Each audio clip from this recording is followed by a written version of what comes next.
Onkulen jelese Merdan Muhammedov'nun din İslam'ın tersine, Kur'an'ımızın tersine, Muhammed sallallahu aleyhi ve sellem Peygamberimizin tersine aydın gururlarının ve döreden şüphelerinin açıklamasının hakkında.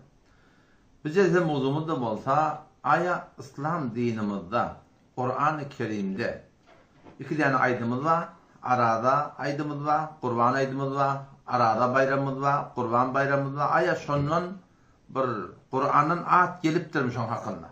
Kur'an'na şon hakkında at gelipdir. İkinciden aya bir şartnamalı ki bir namaz okuyat. Aya şon vaktleri Kur'an'na belli bolulmaya, belli bolulduğu hakkında. Elhamdülillahi Rabbil alemin ve salatu ve selamu ala seyyidina seyyidil enbiya vel mursalin ve ala alihi ve sahbihi ecmaîn. Müslüman oğlum, Merdan Muhammedov geçen çıkışlarının birinde onu elbette biri soran şekilde. Ne mani ki eğit diyen kelime aya Kur'an'a geliptir mi, gelmeyiptir mi diye soruldu. Bu diye bir soru demen diye aklıma da bir gelmedik bir gurrun deyip son hakkında bir berin gurrun var. O zaman o şey son berin gurrunu birlikte bir eşleyin.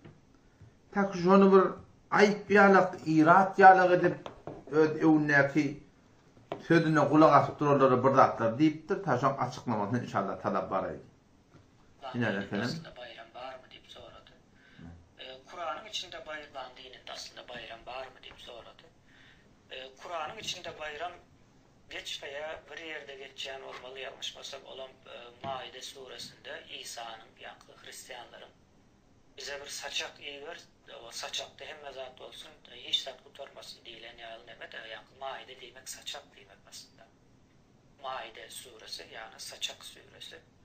Saçakta o bizim bayram belli diyedir. Bayram sözü şu yerde geçer, belki yine bir yerde geçerdir. Yani Oraza bayramı, Kurbanlık bayram deyip bayram yok. Kur'an'da da hiç yerde geçer bu zatlar. İslam nemesinde bayram nemesi.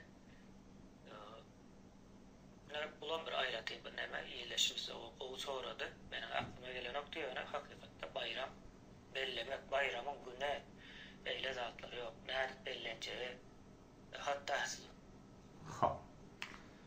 Aydan gurrunu bilirti eşittik. Aya ayet kelimesi Kur'an'a geliptir mi, gelmeyiptir mi? Hava bizim iki tane aydımız var. Şu ayet kelimesi Kur'an'a geliktir. Bundan hasan ayıp edinip bolya, irat sunup bolya, ol bir vakti ki hayti bir Müslüman orta verip iddia etti. Ki bizim iki tane aydımız var, şu iki tane aydımız da Kur'an'a geliptir deyip iddia etti biri. Kim orta oklasa, ona diyanla tapılmasa, onu da şonunu budattan marahim irad altan bulacak. Hanin ki hiçbir Müslüman dini aydımızda, bizim Kur'an'ımızda ince mezatlar var ki Allah tebarek ve teala Rabbimiz şonu şeydin, beydin ya beytmeyen deyiptir. Son kaptanına Allah tebarek ve teala Kur'an'ın kaptanından Resulullah sallallahu aleyhi ve sellem'i Kur'an'ı açıklayan edip iberiptir. Şu Hudayi Teala'nın Kur'an'ın mucmelli diye de külli suratında bir qiyid qaza aydan dadını kim açıklattır? Resulullah sallallahu aleyhi ve sellem açıklattır. İlerlekin şu an Hudayi Teala Kur'an'la namaz okuyup bir de. Namazın ne yapırım okuymakta? Kur'an'la yok. Arada tutuyuptur. Tamam, bütün aradan ahkamatlar yok. Ya kurbanlık salmakın hakkında Kur'an'la gelebilir. Ama kurbanlık ne kadar ahkamatı var. Ya haydın vurulmasın ya ince mesailler var. Allah tebarek ve teala Kur'an'la şunu mucmel suretinde külli suratına qiyid qazık edip şeydin deyiptir. Açıklamanın kimin boynuna koyuptur?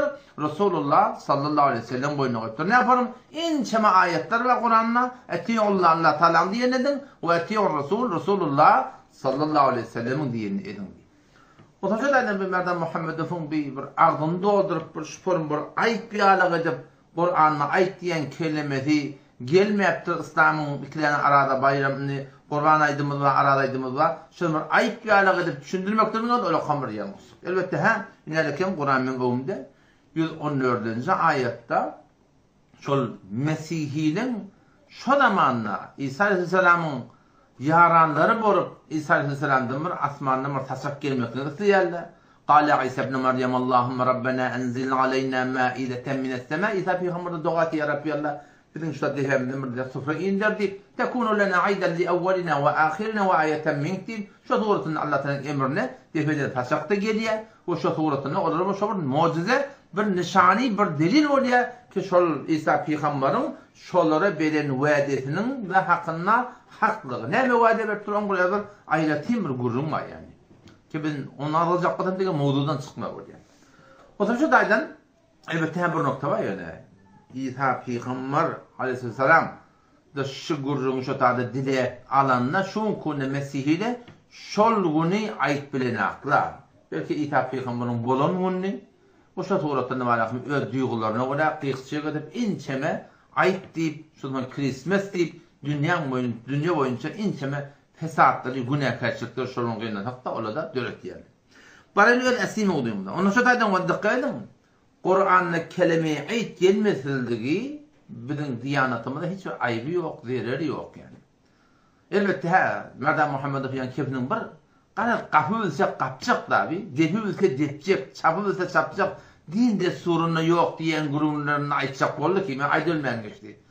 Resulullah sallallahu aleyhi ve sellem öz ummatına kefti, şu ummatı olaydı, arada aydın hakkında, Kurban aydın hakkında, arada bayramın hakkında, Kurban bayramın hakkında inçeme yekan hem velatlarını bir de açıklayıp veriptir yani. Haytimal kurbalık salıp oluyor, kim salmalı, arada aydımızda yankı, baş bütüleyen Hasan vermeli, baş bütüleyen kim vermeli, kime vermeli, arada aytlamanın o tertibini yaparım, yaşatlamanın farkı diye tertibi. Şundan hemen aça aydığılı, o din İslam'ın hakkında hiçbir kemçilik hayatında yok yani. O zaman Merdam Muhammed'in şu sözünün arasında ne mi dedi biliyor musun? Ki men de aklıma gelmedi şeyde bir zadın diye Kur'an'da yokluk diye. Ne mi aklına gelmeyaptı? Yani İslam dinimizde, Kur'an-ı Kerim'de şu aydın hakkında Kur'an'da yokluk diye men diye aklıma gelmeyaptır diye. Bırak aytyanı kulağa ataydı ne mi diye o da? Ulan bir ayatı neme iyileşirse o soradı. Benim aklıma gelen nokta yani hakikatte bayram bellemek bayramın günü. Bulan bir ayatı Öyle bulan iyileşirse o soradı. Benim aklıma gelen nokta yani hakikatte bayram bellemek bayramın günü. Nelekim Kur'an'la ayet kelimen bağlığıya yok mu? Aklıma gelmedi diye. Merdam Muhammedov sen aklına gelmekten işi yakşı, sen akıllı adam diye lazım. Sen eğer akıllı adam olsan Türkmen bola gelip düyen süydünü kaynatıp ismellip adamlara hiç hatta etmez. Sen aklına gelmeklik ayrı vurur. Sen akıllı adam diye lazım. Sen eğer akıllı adam olsan düyen süydünü hiç hatta kaynatıp ismellip etmez. Her kim düyen süydünü kaynatsın, ortadan son başına neye bela götürüyor. Sen eğer akıllı adam olsan hiç hatta şol terörist Yahudilere arka çıkıp inelekim inçeme yımlık kalacak, gül yacak oğulları denarlan defenden oğut koyup durla sen gelip şolara varakim arka çıkıp da sen olara varakim suratına öz gurrunluğunda evip de varakim şolara varakim kömöksü olmardın. Sen eğer akıllı adam olsan tarih boyunca inçeme yazılan zatlar var. Yahudilerin hakkında, Hristiyanların hakkında, şol Haçperestlerin hakkında, Mesihlerin hakkında, şol Müslümanlar şolara ne yaparım adalet kökettirler, doğrusul kökettirler. Mesihliler ne kadar Yahudiler zulmediptirler, o Müslümanlar ne kadar Yahudilere adalet kökettirler. İnçeme tarih kitaplarında belli Türkmen burada bu da mehemenim diye Türkmen. Türkmen burada bu da köre belli diye ara. Köre belli gururları ki tarihte geçiptir. Sen gelip bunu hiç hatta inkar etmiyordun yani. Sen eğer bakın mana suratına akıllı adam olsan bula bir akıllı adam var bir evudişip bir akıllı bir alamar gururlar değil yani. Sen eğer akıllı adam olsan inanırken şu Muhammed Kaymaz'ın öbür Türkmenistan'ın öz içinde, Türkmenistan'ın öz dilinde, yani dünyanın süydünün hakkında, peşevinün hakkında yadan kitabı okumanı gelip de var son hakkında gelip inkar etti. Belli burada yok deyip de var hiç hatta inkar etmedin yani. Sen eğer akıllı adam olsan sizin ayıptığım gururun hakkında tamam geçenki gururundan şunu açıklayıp sündürendirim. Merdam Muhammedov, sen eğer akıllı adam olsan hiç vada Hristiyanlarına halalaken Beytül Mukaddes, Musulmanlar Beytül Mukaddes'i yıkıp da onları mescid alıptır deyip bunyalak akılsızlığı sen hiç vada etmerdin yani. O zaman bir tane ben aklıma gelmedi kardeş ben açıkay diyeyim sen ne akıllıyan dağıttan Eger bir damza da senden tapmaklık değil yani. Köre belli gurunları, mehemelim gurunları sen gel sunkun, Hudaý hakkında inkar etti, Türkmen ilarasında öz aslından adaşıp, näme görjek gurunlar keren geldi, şoparım terörist barahim, Yahudiler şoparım arka çıkıp da, şoparım bolar bunlar gurunları, aydıp yani Hudaý hakkında. Gurunun sonunda da, yine de bir böyle gurunda, onu eşittireyin, o tarzda işte gurun aytdır namazının hakkında. Bir, namazda ne yaparım okuymaklık Kur'an'da yok diye. İkinciden, namazda haçan okuymaklık, vaktida Kur'an'da yok deyiptir. Üstünden, şu namazın diye kelime de, namaz kelime, şu da Kur'an'da yok deyiptir. Önce böyle aytken gurunu eşittireyim. Ama ne alak adamla aytken kefini eşittirmeden, aytken videosunu marakayım, hesfet yerler, dili yerler sonra meneyde maktayıptı Allah. Ola ataydı. Hatta siz ona aydığınız yankı namazın nerede? Nerede bellince? Hatta siz ona aydığınız yankı namazın nerede? Bu okulca o arada da mağlumat yok. Nerede? Kaçan okulması o arada mağlumat yok. Namaz sözünün özü geçen Kur'an'da. Yani yine de yankı aydanma geliyoruz Kur'an'ı özünü sokak öğrenin ve içindeki sözler. Nerede bellince? Hatta siz ona aydığınız yankı. 3 tane gurun aytışlardı. Kur'an-ı Kerim'de diye namazını yaparım okuymaklığı yok diye. Ama biz bad dedik mi? Hudaý Taala Kur'an'na bize namaz okuy deyipdir. Hop namaz okuymaklıkta ne yaparım okuymalı? Peygamberime ora okuy deyipdir. Kul in kuntum tuhibbunallah fettabi'uni. Ayet ummatına eger Hudaýa öwrenmasaňyz, ibadet etmeklikde haýsy bir zada Hudaýa kılacak bolsaňyz fettabi'uni ummatına ayet Medi Muhammed Mustafa sallallahu aleyhi ve sellem inde düşüyor. Hop bula belli bir gurun. Eger biz kep bar diýen bolsak onda bir gurun. Kur'anyň ne yaparım? Kur'anyň ne yaparım? Namaz okuymaklyk yok. Niýede var? Peygamber nasıl taýýar? Bu bir gurun. İkincisi näme diýdi bilýärmi? Namazyň diýe haçan okuymaklyk da Kur'anda yok diýdi. Da kebler köri bir belli bir yalan gurun yani. Kur'anyň bir zat bilenak, Kur'anyň zat düşünenak, ýöne bir näşenek zatlar öwle ýazyp beripdirler. O ýazyp berýärler de Kur'an hakyny almy ýok. Bolup suratna garady ýene bir zatlary aýdyp barahym öýdýänden öýdi. Suratynda barahym Kur'an bolýan. Hem öýdüni bir ýagra ýedirdi, hem dasturlaryny bir ýagra ýedirdi. Nädäkem bolar? Görjek adam bar Kur'an. 103-nji aýat Sure-i Bakara barda oky. İnnes salate bi şek Allah Teala şey diýär. İnnes salate bi şek namaz kânet alel mu'minîne kitaben imanlardan Hudaýa namaz farz edipdir. Mevquta wagtyny belirtipdir. Wagtly dipdir namaz. Peki namazyň wagtlylygy niýede geredi? 103-nji aýat Sure-i Bakara'da geredi. Ondan sonra wagty haçan haýsy namaz ne yaparım? İnanýakem Kur'an'na Sure-i Taha 130-njy aýat. O 103-nji aýat boldy. Bu Sure-i Taha'nın 130-njy aýatynda Allah Teala şey diýär. Fasbir ala ma yaqulun ey Muhammed Mustafa bolar gurunlar aýtýandarlar. Bu nälik berdan Muhammed ofyalak en çema adamlar Kur'anyň atyr, şeriatyna ter, peýgamberim ter kepler aýdypdyrlar. Emma bu konu hemme ýok bolup gitdi. Kur'anyň bir getiren ýoly eýle bir güneşde, güneş bolan güneş. Gündor bir ýerde dogtu da şeýle aýlanıpdy. Günüň gadry bilen adam bilýär, bilmedik adam bilmeýär. Din İslamyň eýle bir şu gün. Zor dogtu, bu taýda kabul etmese o taýda dogýar. Bu taýda kabul etmese o taýda dogýar. Bu nälik bolarmy gurun heratly bolupdy. Näme diýär Allah Taala? 130-njy aýat Sure-i Tahan barda oky. Allah Taala 5 wagt namazyň wagtyny şeýle belirtdi. Fasbir ala ma yaqulun ey Muhammed Mustafa bolarmy gurunlar aýdylýandyr. Sen oňa sabr et. Ve sebbih bihamdi rabbika qabla tulu'i şemsi. Rabbim Allah'ın paklygyny öwmeklik bilen beýan et haçan qabla tulu'i şemsi gün nagmadan önce haýsy namaz boldy? Erti namaz. Ve qabla gurubiha gün matmadan önce haýsy namaz? Akşam namaz. Başda iki namaz. Ve min ana'il leyli gecen bir tagatlaryny haýsy namaz? Akşam namazı bilen ýatdy namaz. Ve etrafan nahar günnidin tawrany haýsy namaz? Öýle namaz. Ine wada Kur'an naşy açyklamasy bar. Açyklamasynyň dädi de ilerlekem bellice bir gurrun erti namazyň wagty geldi. İkin namazyň wagty geldi. Öýle namazyň wagty geldi. Gecen bir tagatlaryna kim asadypdyr ony? Rasulullah sallallahu aleyhi ve sellem şu aşağı edip aýdypdyr. Onu şu taýdan wada şunça aýdypdyr gurrunky Kur'anyň namazyň wagty belli bolmasyn, wagtyň hakyna söz gelmedi, 100% yalanlygy belli bolýar.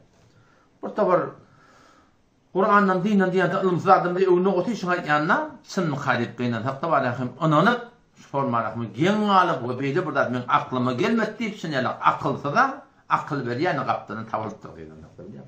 Onun sonunda ne mi dedi biliyam? Namaz diye kelimesi de Kur'an'da gelir diye. Buna ne mi diyeyim ben? Kur'an'ı en tezgah sersetken olmuş programlar var da İran'ın oyunda şu Mektebi Nur var. Haydi burada olsun. Sersetken onun es-salat diye adam. Es-salat. 55 yerde Kur'an'ı namazdan söylüyor.